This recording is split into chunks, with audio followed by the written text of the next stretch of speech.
A former BBC royal correspondent believes it's refreshing to think of the royal family fooling around after their light-hearted podcast revelations, and said that the family was very different to the cold and distant one previously described by Meghan Markle.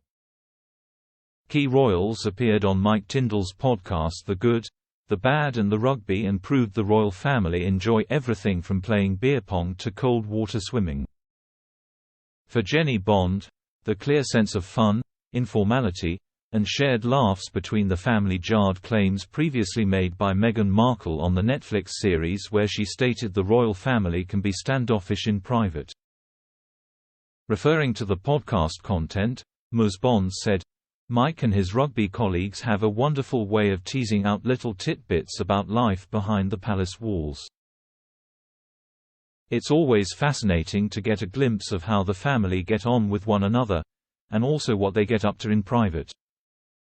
Commenting on the fun happenings at the palace, Ms. Bond said, "The image, for example, of Princess Anne chasing William, and now his children, around the Balmoral Square and often winning because she is good at corners illustrates that, despite her sometimes rather stiff appearance, she's a thoroughly fun aunt to have around.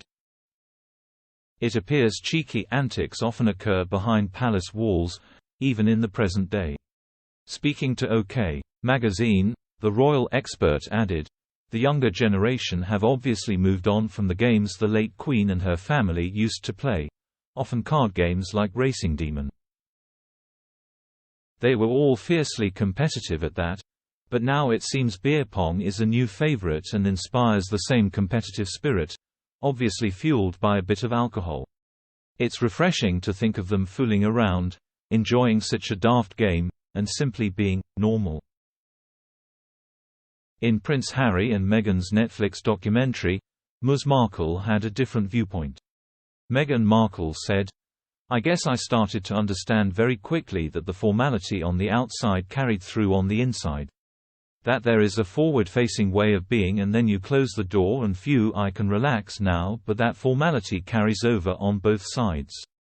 And that was surprising to me."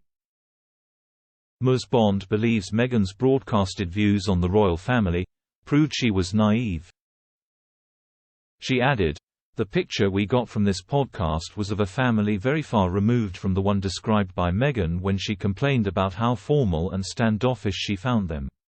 They are a family where trust is everything. And it obviously takes a certain amount of time to build up trust. If that surprised Meghan, then she was being naive." Adding her thoughts on the image Meghan painted of a cold and distant family, Ms. Bond said, "It can't be that easy to look relaxed in the grand setting of Windsor Castle, but it was obvious that Mike, his mother-in-law, William and Catherine, have an easy relationship with one another."